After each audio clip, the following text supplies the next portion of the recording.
You know, Coach Holgerson said felt like the offense was sometimes pressing, trying to take a few too many things on itself. Did you feel like that early in the game? You know, you can't really feel it, but, you know, he's an outside observer, so he can tell because he knows the way we are. And, you know, I definitely believe that what he says is, you know, is exactly right. And we may have been pressing because, you know, we all want to make plays, and, you know, he does a great job at, you know, settling us down. And, you know, that's something that really helped us in the second half. When you've pressed, or not just you specifically, but the offense in the past, what are the mistakes that you've made, and what are the things that have gotten better when you've, I guess, played freer? I mean, when we try and do too much, we make uncharacteristic mistakes. We, you know, have turnovers. We have penalties. We, you know, just, you know, myself, you know, make bad reads or, you know, make a bad throw just because of the fact that I may want to make a play. And, you know, but when we go out and just have fun and play the game and, you know, do what we're supposed to do what we're coached to do, the offense is dynamic, and, you know, we can strike on anyone at any time. On that point, you're halfway at 4,000 yards. How do you feel about that? I guess that feels good. I feel like I can, you know, could have done a lot of things better, but, you know, obviously, you know, I'm, you know, happy with, you know, what I've done so far, but, you know, I want to progress and get better so that, you know, I can do better in this offense. Gino, you said you both talked about how hard it was just to get stuff going, and Snow returns that fumble and all. It's like a light switch.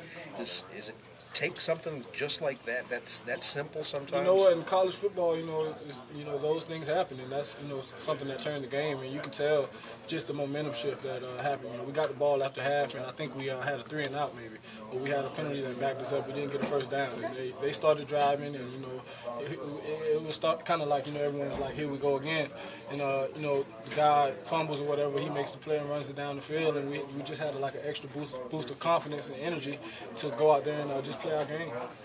Talk about your relationship with Stedman and Ivan, especially Stedman with 4 straight 100-yard games. Stedman's a great receiver. You know, I've known him for a long time, as everyone knows, and, you know, he tells me a lot about, you know, what's going on. He sees the game like a quarterback. Ivan does as well, and, you know, he's getting better with each game. You know, he's playing very confident. I think our entire offense is, you know, just, you know, making strides, and that's something that, you know, is going to help us out in the future. How much is this what you're doing with these guys based on the fact that you guys did play together in high school? I mean, obviously Tavon is having some success too. So I mean, yeah, it's incredible, man. I consider Tavon as my high school teammate too. I knew him since high school, and you know, we've been talking for a long time. And, you know, it's just great the amount of you know, just cohesiveness we have, and just, you know, the amount of love that we have for one another. You know, it's beyond football. So that, you know, when we go out there on the football field, you know, it's almost common nature for us to do good and, you know, to play hard for each other. Gino, as a quarterback, describe what it's like when Stedman, as good as he's going, right, and good as the offense going, he comes off the field. You could throw a touchdown pass to a 6'4" guy like Starks who jumps out of the gym and can kind of handle defensive backs. That's awful much luxury. Oh, yeah. I mean, my job is easy. You know, I may get a lot of accolades for, you know, things I'm doing out there, but, you know, it's those guys making plays 100% of the time, and, you know, offensive line giving me great protection to, you know, deliver the ball to those guys. And, you know, a lot of our plays come off of yak yardage, and, you know, as you can see, those guys are the ones out there just, you know, making things happen. And it makes it easy on me, and, you know, it's just a luxury to have guys like that. The 4th and 1, I think that's the first time you've taken a snap from under center. Were you ready to do that? How much have you all worked on that? We never worked on that. That was something I totally ad-libbed it, and it turned out didn't work for us, and it's something that backfired. It's something that, you know, I shouldn't have done in that situation. You know, my competitiveness kind of took over at that point, and, you know, I tried to, you know, kind of do it on my own. And no one else was, you know, knew what was going on. So, you know, it backfired on me, and, you know, I just got to learn from my mistakes. Did the helmet get taken off, or did it just come off in the play, or do you know? I have no idea. I believe it got taken off, but, you know, I have to go back and watch it. What did Madsen say when he felt you back there?